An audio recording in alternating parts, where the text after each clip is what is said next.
It's been a while since the last time, so it might not fit. Don't worry, we'll make it work. Just relax. I said this to my ex-wife, whom I thought I had parted with, as she looked worriedly at me. Think it'll fit. It just barely did. Sharing this conversation with my ex-wife, I cherished this happy moment and couldn't help but smile. My name is Matt. I work in IT. Feeling the strain of sitting at a computer every day, I've recently started walking a block to get some exercise. Today, I left work early, and the sky is bathed in the colors of the setting sun. Walking down a quiet main street, I caught a glimpse of my reflection in a shop window. I made a right smile in my slightly wrinkled suit and checked my ear. There was an empty earrings hole. Maybe it's starting to close up. I really should wear something in it. I smirked. It's not prohibited at work, and I thought, maybe I should wear something subtle. Realizing I had finally come to terms with the thought, I laughed at myself. The reason I got earrings. It was because of my wife. Note my ex-wife, Karen, who couldn't wear her wedding ring all the time. She wanted to wear earrings instead. When she said she couldn't wear it, it might be misleading. According to Karen, wearing it on my finger, I might lose it, and it gets dirty, doesn't it? I want to take care of the ring you got me, Matt, she said. So, we decided to wear less tarnishing earrings in place of our wedding rings. Neither Karen or I had ever gotten earrings before, and we both shouted in pain when we did. Together, we continued to wear subtle yellow stone earrings, saying ouch and it hurts. To say it myself might sound boastful, but Karen is stunningly beautiful, kind-hearted, and responsible. We attended the same college, and she even led a club. We dated from our college years, and she's always been there, pulling me along, and that's how I fell for her.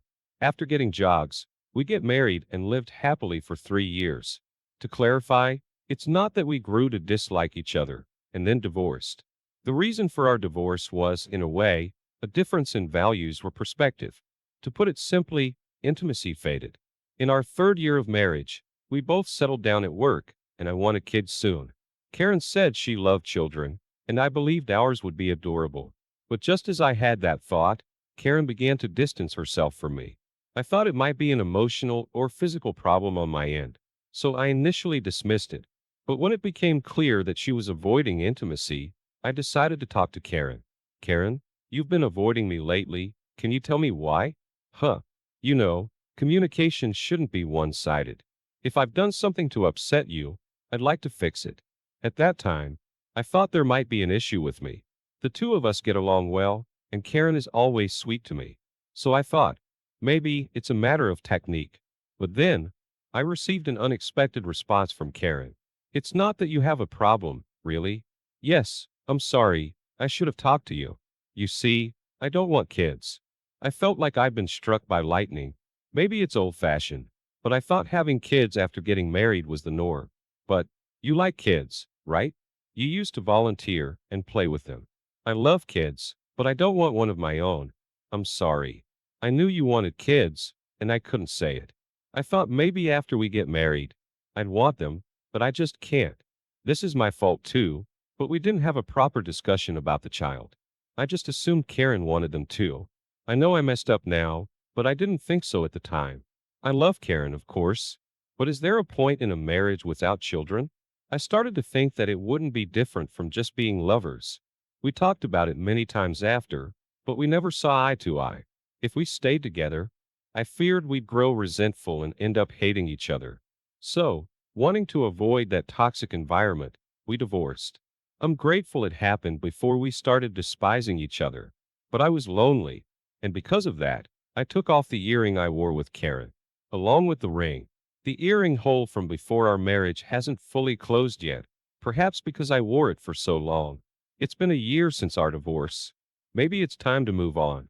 With that thought, I headed to a jewelry store to buy a new piece. Why not a general store? It felt awkward to enter one alone as a man. In a jewelry store, it's easy to pretend I'm buying a gift for a girlfriend, and I thought if I'm going to wear something, it might as well be good quality. Inside the jewelry store, there were sparkling gems everywhere. In one corner, there was an earring section. I wanted something simple like before, with a stone. While browsing, a sales clerk approached me.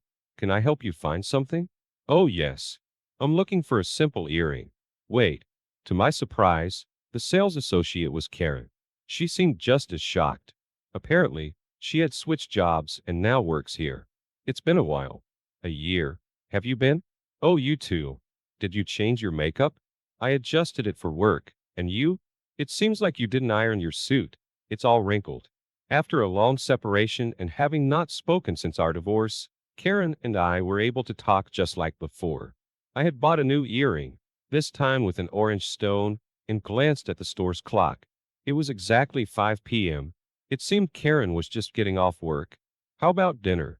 There's a new Italian place nearby. Oh, I've been curious about that place. Let's go. Karen and I entered the restaurant together. Having been a year since we last met, we spent our time reminiscing about the good old days, talking about work, sharing stories of our blunders. Even though we sat down for dinner, we got so caught up in our conversation that before we knew it, it was pitch dark outside. I really should head home, but to be honest, I feel like there's so much more to talk about. It seemed Karen felt the same as she invited. Why don't you come over to my place? It's close by. I didn't have a reason to refuse, and it didn't seem like Karen had a new boyfriend. With both of us having the day off tomorrow, I ended up staying at Karen's. Things might have progressed quickly, but considering we spent 3 years of married life together, it just felt natural. We talked until the next day. So, one of my juniors mistook gravy for coffee. It was hilarious. I burst out laughing. Haha, why do you even have gravy at work? It felt good.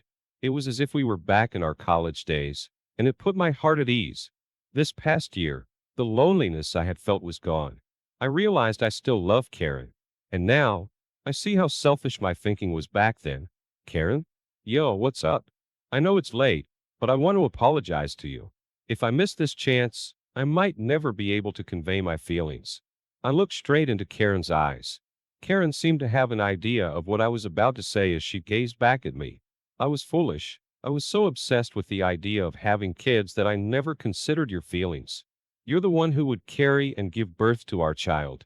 It'd be a huge responsibility for you, and yet, I never had a proper discussion with you about it. I'm truly sorry. I bowed my head to Karen. Being able to talk to her again made me realize the significance of her presence in my life. At this point, even if we didn't have kids, as long as I can be with Karen again, that's all I want. I also wanted to talk about that, and Matt, I owe you an apology too. I was scared to tell you the real reason I didn't want children. Karen began to speak softly. You know I have a younger sister, right? Yeah, there's quite an age gap between you two, right? 6 years. When I was 6, I heard her. The story from when Karen was 6 years old continued. Karen deeply adored her newborn baby sister. One day, when their mom stepped out briefly, the baby began to cry. Back then, I thought she was missing mom and felt lonely, so even though I was told not to, I wanted to comfort her and picked her up. However, a 6-year-old girl can't suddenly carry a 2 or 3-month-old baby. Trying to console her crying sister, Karen tried to imitate how adults hold babies, but during that attempt, she accidentally injured her sister. I lost balance because I was being careful with her wobbly head. She hit her arm against the wall. Thankfully, it wasn't a serious injury, but one wrong move and she might have broken a bone or gotten more hurt. I shouldn't have tried to carry a baby with such a delicate neck, especially at my young age. Seeing her cry continuously because of the pain scared me. I realized how fragile babies truly are. After that incident, Karen developed the trauma towards holding infants. I love kids, but I can't help but fear that I might hurt them again. It was terrifying. As Karen lowered her head and whispered these words, she looked up at me. But something changed in me. In the past year since her divorce, it turns out that Karen's sister, April, had given birth. It was around 6 months ago, and Karen met her nephew. April asked me to hold him. I resisted with all my might. But April said, "You're still haunted by the past, aren't you? I know you love kids. It's okay. As long as you love the child, you won't hurt him, because you're a kind soul." Taking advice from a nurse on how to hold the baby, Karen held her nephew and was captivated by his angelic smile. He was so adorable and delicate. Holding him, I felt how precious a baby truly is. And it reminded me of you, Matt. I didn't want to have a baby with you. After the divorce, I regretted it. I just listened quietly, deeply respecting Karen for overcoming her long-held trauma. Karen somehow managed to overcome the trauma she had been carrying for so long. What might seem trivial to others was a significant step for her. Knowing she thought of me as she took that step warmed my heart. I know it's presumptuous, but I want to be with you again. I feel the same way. Our eyes met. The time span of a year showed us how much we genuinely cared for each other. I still love Karen, and she still loves me. I want us to be together again. That's what I felt. Haha, I guess. If we're getting back together, I didn't need to buy these earrings. I took out the earrings with orange stone I bought today for my bag. If I'm with Karen, I can wear what I use to every day. Shrugging about its newfound redundancy, she said, actually, I bought the same one. What? Karen laughed as she took out the exact earrings. If we're getting remarried, our commemorative earrings should be our second set, right? I couldn't help but laugh. It had been a while since we wore earrings. Come to think of it, Karen was the one who put on my previous earrings. Hey, put it on for me, please. Karen showed her ear, pleading. I found it endearing and moved closer to her, saying, all right, but it's been so long, it might not fit. It's okay. Everything will be fine. Just relax. I said as I touched Karen's earlobe and put an earring through it. You think it'll go through? It was a close call. Really? Glad it wasn't closed up. Now, Karen puts an earring through my ear. The new earrings feel foreign, but they are more than perfect to commemorate our new beginning. Years later, in my arms, there was a tiny life.